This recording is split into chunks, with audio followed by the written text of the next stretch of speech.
indi bu 2 bankaya da biz qatıq hazırlayacağıq. Əvvəlcə 2 qaşıq köhnə qatığımız varsa, onu əlavə edirik ayrı bir qaba. Mən ölçü ilə eləyirəm ki, ikisinə də eyni qədər düşsün. Südümüz ilıq olandan sonra 200 qram 2 çömçə tökdüm, bəs elədi. Və qarışdırmalıyıq yaxşı-yaxşı. Süd çox ilıq olmalıdır. İsti olsa çürüdəcək qatığı, anam deyir. 200 qramdır bu, 100 qramını bura tökürəm, 100 qramını da bura. Südü üzərinə əlavə edirik. Qarışdırırıq. Üzərinə salfetka qoyuruq sobaya.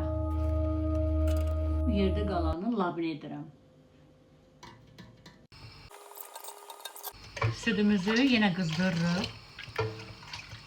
Qaynamağa başlayanda alma sirkəsi və limon suyunu sıxacağıq ki, bunu çürüdək.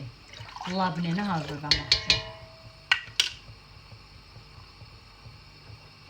Südümüz qaynayır. Üzərinə 6 xörək qaşığı sirkə əlavə edirik. Alma sirkəsi.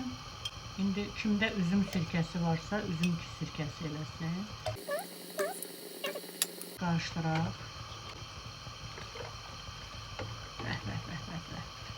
Bəh. Və üzərinə biraz da limon suyu tökək. Limon sıxmışam, 1 limon. Onun suyunu da əlavə edirəm. Və yenə qarışdırıram.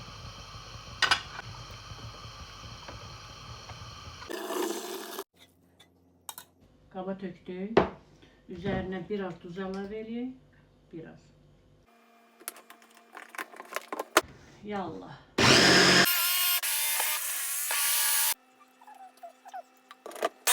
Artıq hazırdır. Buna baxın görüntüyə. Gör nə gözəldir.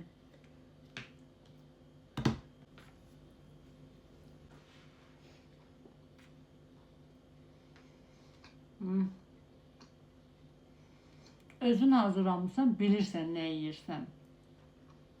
Deməli 5 litr süddən biz bu boyda qab labne, 350 qram qaymaq, 1 litr qatıq, yarım litr südünü götürdüm içmək üçün və bu qaldı. Bundakı biz şirniyyatlarda istifadə edəcəyik.